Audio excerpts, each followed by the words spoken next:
Good morning, everybody. It's another great day. It's Friday, June 7th, about 8:44 a.m. Eastern Time. Just out for my morning kayak. A little later today. I have the day off of work, so I got out here a little early instead of the break of dawn. But you pay for it here in Southwest Florida if you get out here a little later, because that sun behind me is a little toasty.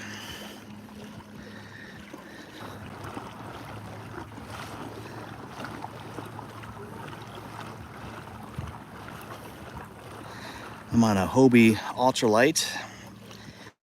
This is an inflatable kayak made by Hobie. It's a pedal kayak. As you can see, I'm pedaling away.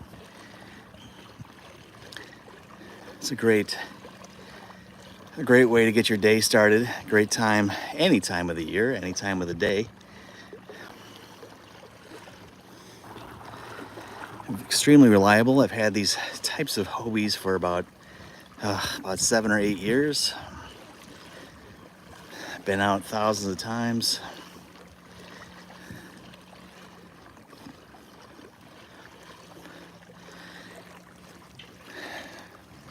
Those are all mangroves over there. This is again, we're just south of Sarasota, Florida, just south of Siesta Key. Casey Key, which is just over here to our right, actually connects directly to Siesta Key. You can't actually walk there unless you own a house on the beach, but you can. It's a short little drive. Casey Key is a really expensive place to live. It's a barrier island.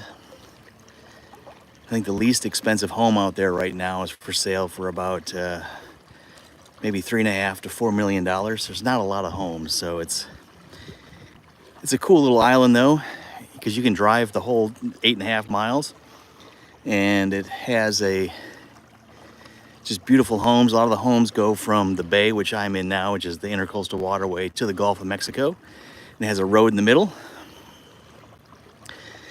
So when you're driving down the road, it feels like you're just driving in people's yards. It's a very unique experience.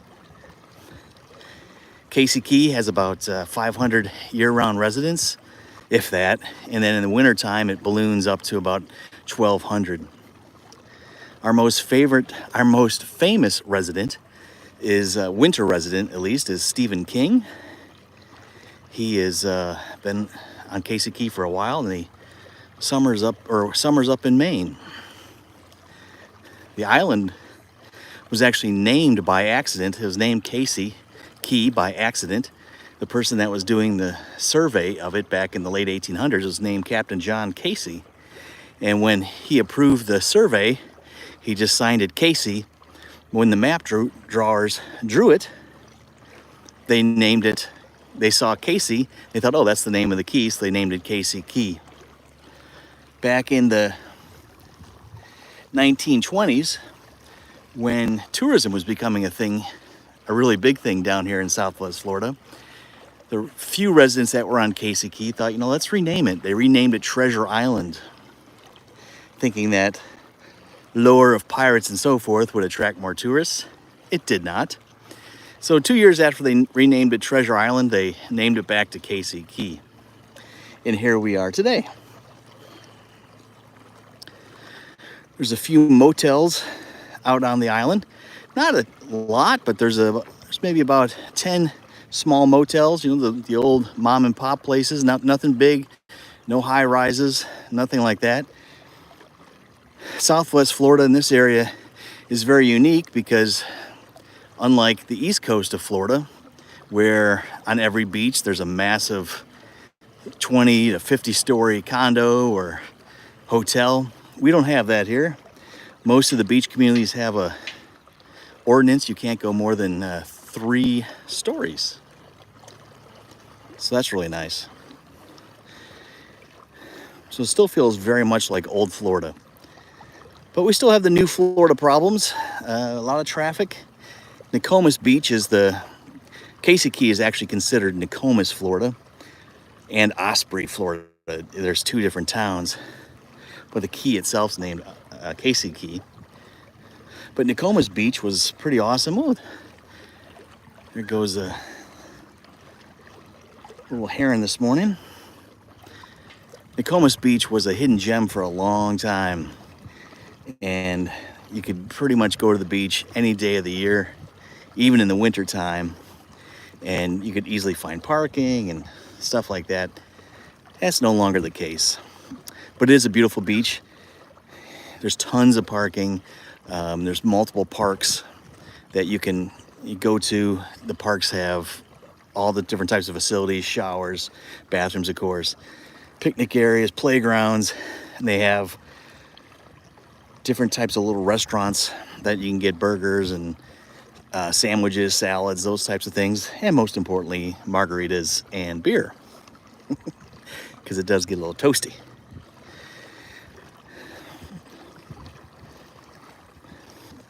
Water's very clear. I don't know if you can see any of that. We haven't had a lot of rain here in Southwest Florida these past few weeks. Really, the past couple of months has been super dry. We're in drought conditions. You see all the greenery, but we're actually in a drought. Although they're saying next week, Monday, Tuesday, Wednesday, Thursday, we're supposed to get just pummeled by rain, which would be welcome. I know if you're coming here for vacation next week, you'll be disappointed, but believe me, we need the rain. You can see over here the mangroves. You may have heard me talk about these before, but mangroves, even though you see them around salt water all the time, they're actually a freshwater plant. And if you can see the different colored leaves, it's mainly green, obviously. There's some yellow leaves mixed in there. And that's not because they're getting too little sun or something like that. It's because the plant itself is pushing the salt from the water to the leaf, kills the leaf, but it saves the plant, which is pretty awesome. I mean, those plants have survived thousands and thousands of years. What's cool is if you go to a place that actually has them growing in fresh water, even some hotels like the Gaylord Palms hotels, where they've got those big atriums and ponds in the middle, they plant mangroves, and they really do well because the plant is like, this is exactly what I needed, and they grow and grow. But mangroves are a protected plant here in Florida. You can't just, as a homeowner or business owner, chop them down if they're on your property. You can trim them, but if you want to actually remove them and say put up a dreaded concrete seawall or something like that, you can do it, but you'd have to get a special permit in order to remove that plant, and that's not always a guarantee that you get the permit approved. But just recently here in Sarasota, a hotel was built and they took out an entire group of mangroves, and they were fined something like $2.5 million by the state because these mangroves can hold the shoreline together so much better than a concrete seawall. And you can kind of see the contrast. I'm coming up here, there's a blue heron in the bush over there. I'm gonna zoom, I can't really see too well. I'm gonna zoom in. See that guy? He's hiding out. You see these water birds all the time hanging out right at the edge of the water because they go diving really quickly for small fish and so forth. But that's a blue heron right there.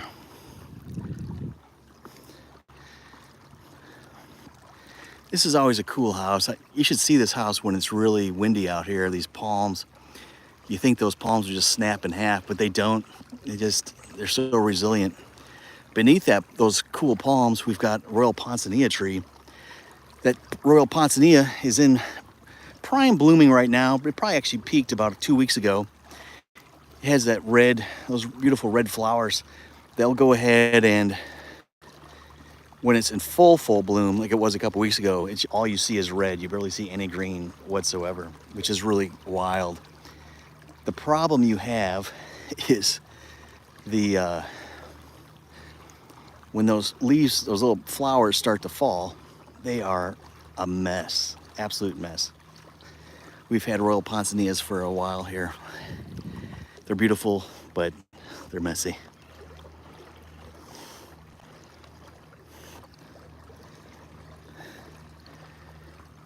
Got some guys fishing over here. This is typically a good hot spot for either manatees or dolphins. Dolphins come in and they chase their smaller fish against the seawalls.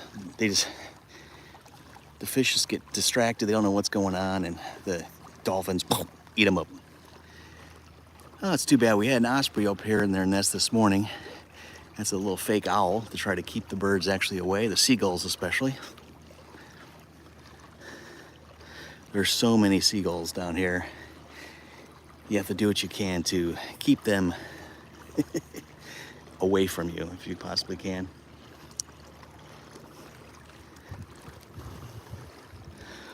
What's cool about Casey Key, there's all different types of homes. You've got older homes, you've got brand new homes, lots of cool architecture that you can see.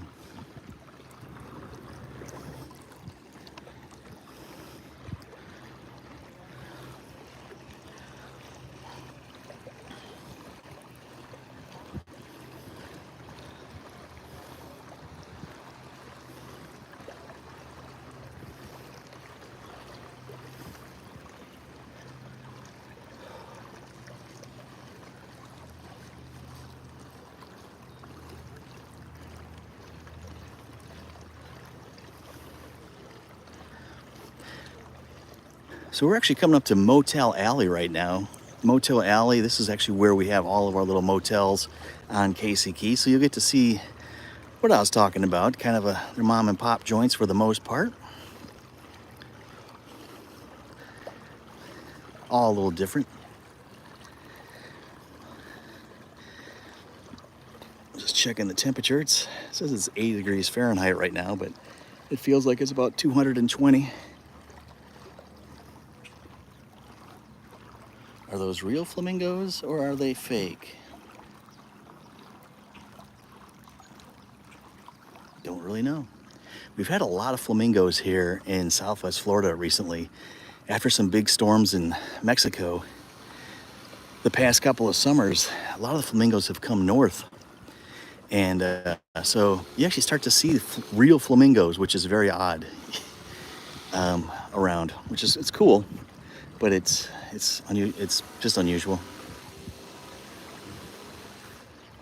Building the new house here. When they build homes here, they have to be, of course, hurricane proof. The Gulf of Mexico is just right across the street from that hotel, or for that house. This little motel here, I think it's called Casey Key Island or something like that. It's one of the oldest, it is the oldest continually running motels on the island. Of course, there's been a ton of different names over the years. This is a great little cabana you can rent for the weekend or for however long you need. Great entertainment because the public boat ramp is right there.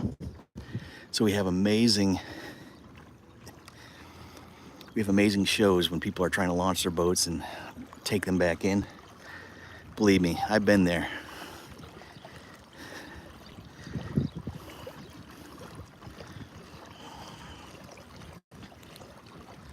Here we've got a number of different types of charter boats going out, from dive boats, diving for shark's teeth, just charter boats to go have some fun. You'll see a few of those here as we pass along. This is a new boat here, this one that has a little tiki on there.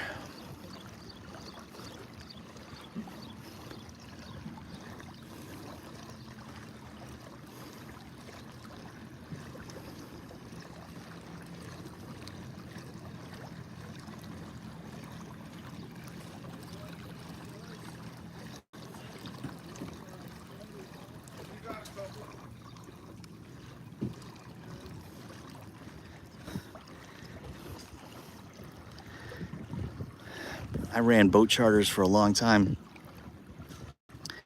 down here in Southwest Florida. It can be a lot of fun. It's a lot of work though. It's a lot of work for very little money, and you never know what the weather's going to be and so forth.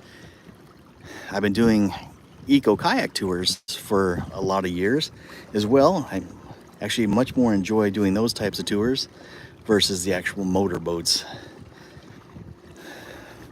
One, you're much closer to the water, as you can see, you're right there, and you know it's just easier all around. And with the cost of fuel these days, it's having a charter business it's expensive. So if you're ever going out with a qualified boat captain on a fishing charter, and you wonder why it's like $1,000 to rent the boat for you and your friends, it's because they're putting in about they're putting in about $500 worth of fuel for you to enjoy your day. And that's before everything else they have to pay for.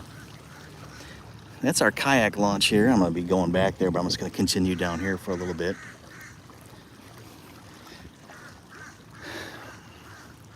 So here you can see again, these are all little motels, this whole little strip here. So they just look like regular houses, but they split them up into little motels. Coming up here is a crab boat. This is not like the deadliest catch down here. We have little crabs, we have stone crabs, blue crabs, nothing too crazy. Different seasons all the time, obviously. Stone crabs, people love. That season just ended. Those are the really cool crabs. You can actually, this is a very sustainable crustacean. You can actually take off one of the claws and then the other claw will grow back after about a year. Which is good, because if you took the entire industry going down here.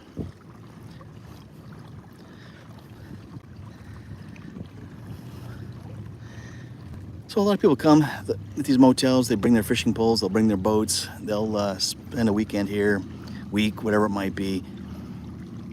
It's a pretty decent deal, but again, they are older motels, but definitely worth seeing. They've done them up nicely. This is our bridge to get over to get to the peninsula for the boat ramp. It's a favorite spot for kids to jump off into the shallow water. It's pretty crazy. Whew. The sun's hitting my other side now, so that's awesome. Anyhow. All right, well, hopefully you enjoyed your trip along this morning. It's been fun, but I am coming back to shore. Stay great, everybody. Bye-bye.